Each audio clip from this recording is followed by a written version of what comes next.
अस्सलाम वालेकुम नाज़रीन, हमारी सीरा धरती टीवी न्यूज़ है। आऊँ यहाँ रिजवान हिंगोर जो सब खां पहिरीं शामिल कंदासूं इन वक़्त जूं हेडलाइंस।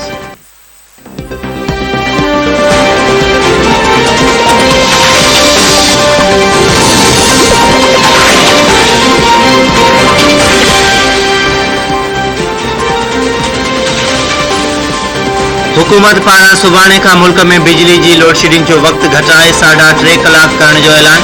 बिजली ते बहरान ते ज़ाब्तो आणण जी कोशिश कई पे वञे। लोड शेडिंग सुभाणे खां घटाए 3.5 कलाकनि ताईं आंदी वेंदी।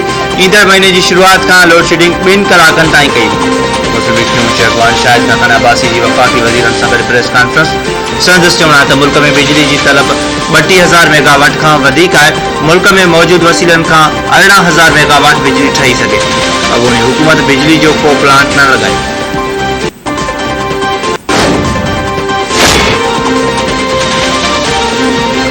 इस्तीफ़ाइन जी तस्दीक लाइ को बि PTI मेंबर क़ौमी असेंबली न पहुतो। स्पीकर पंहिंजे चैम्बर में मेंबरनि जे अचण जो इंतज़ार कंदो रहियो। स्पीकर PTI जे इस्तीफ़ा ॾींदड़ मां 30 MNAs खे इस्तीफ़ाइन जी तस्दीक लाइ अॼु घुरायो।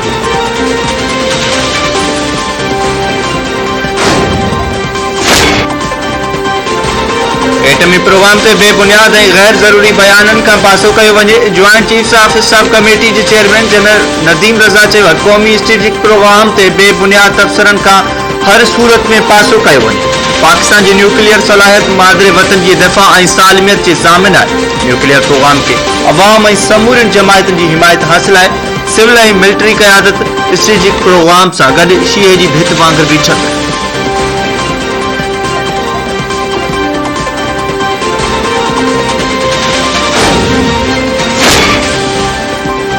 इनकलाब जूं ॻाल्हियूं कंदड़ पंहिंजूं ज़मानतूं कराए रहियो आहे ऐं पेशावर वञी लिकी वेही रहियो।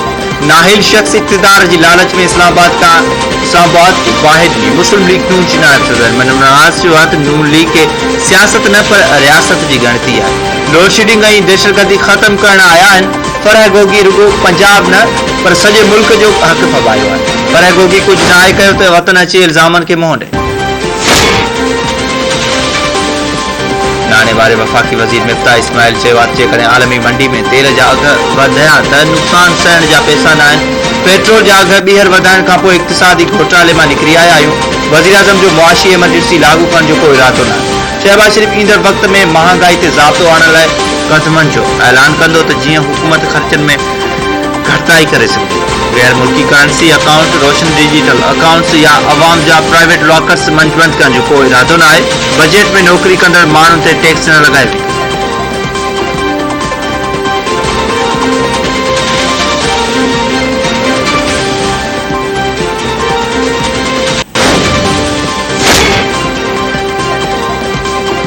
वज़ीर आज़म जी जापानी कंपनियुनि जे वफ़द सां मुलाक़ात। मसइलनि जे हल लाइ कमेटी क़ाइम। वफ़द खे पाकिस्तान में सीड़पकारी ऐं वापार खे हथी ॾियण लाइ दौरो करण जी दावत। वज़ीर आज़म चयो जापानी कंपनियूं पंहिंजी सीड़पकारी ज़रिए एक्सपोर्ट इंडस्ट्री क़ाइमु करण ते कमु कनि। थर में कोयले, चिन्योट में लोह जा ज़ख़ीरा, तवानाई इंफ्रास्ट्रक्चर ऐं पब्लिक ट्रांसपोर्ट में सीड़पकारी ऐं सहकार जा वॾा मौक़ा मौजूदु आहिनि।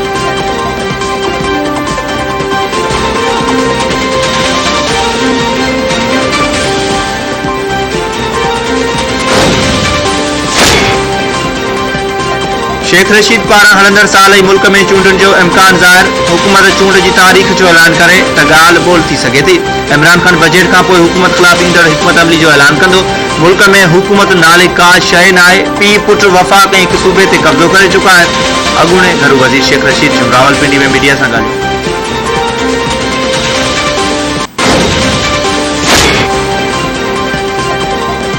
सियासी पार्टियुनि जा तकबंदियुनि ते एतिराज़ रद्द। डिसंबर खां अॻु नई आदमशुमारी जा नतीजा जारी कया वञनि। इलेक्शन कमीशन जी हुकूमत खे हिदायत।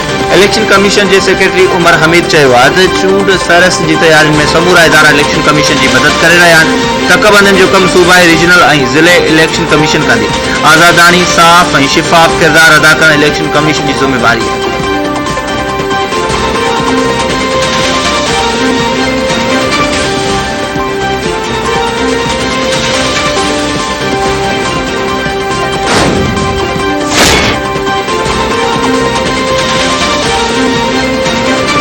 एमक्यूएम सिंध काबीना में वज़ारतूं ऐं कराची जे मेयरशिप घुरी वरिती। तरक़ियाती स्कीम्स ऐं नौकरियुनि में कोटा सूदो ॿियनि मुतालबनि ते बदल फ़हरिस्त वॾे वज़ीर हवाले। वॾे वज़ीर मुराद अली शाह एमक्यूएम जे वफ़द जे मुलाक़ात। कंवर नवीद जमील चयो आहे त वॾे वज़ीर सां मुआविज़े ते अॻुबढ़ाई बाबति ॻाल्हियूं थियूं। संदन पहिरीं तरजीह मकानी कानून जो बिल आहे।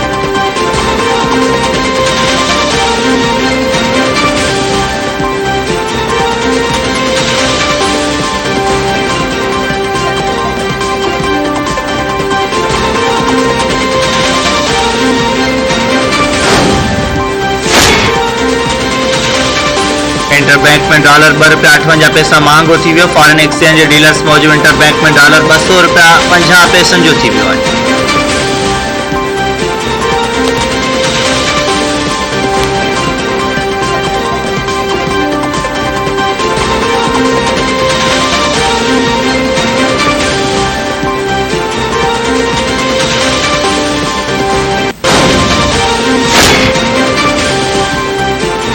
पंजामा कराची मुंतकिल कयल दुआ ज़ोहरा अदालत में पेश। मुड़स जे हक़ में बयान, वालिदिन सां मिलण खां इनकार।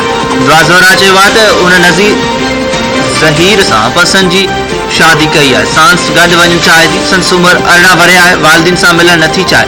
अदालत दुआ ज़ोहरा खे पनाहगाह मोकिलण जी हिदायत कंदे संदसि उमिरि जे तइन लाइ मेडिकल टेस्ट कराइण जो हुकुम ॾिनो।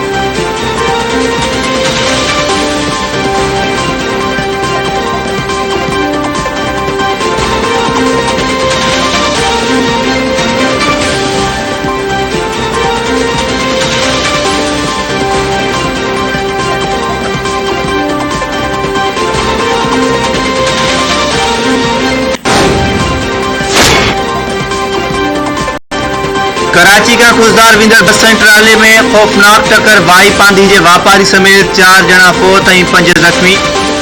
मिनी बस ट्राली जे टक्कर सबब खाई में किरी पई। हादसे जे नतीजे में फोत थियलनि में वापारी अब्दुल हफीज़ रुस्तमानी बि शामिल।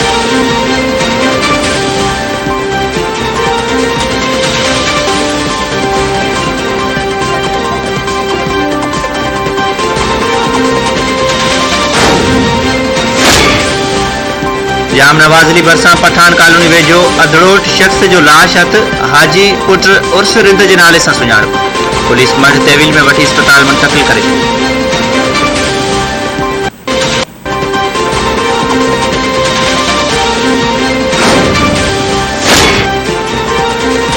घोटकी वेझो ॻोठ घर महर में मुबैना तौर ज़हरीलो खाधो खाइण सबब नींगर फोत। संदसि 2 भाउर 2 भेनर ऐं ॾाॾो बेहोश अस्पताल मुंतक़िल।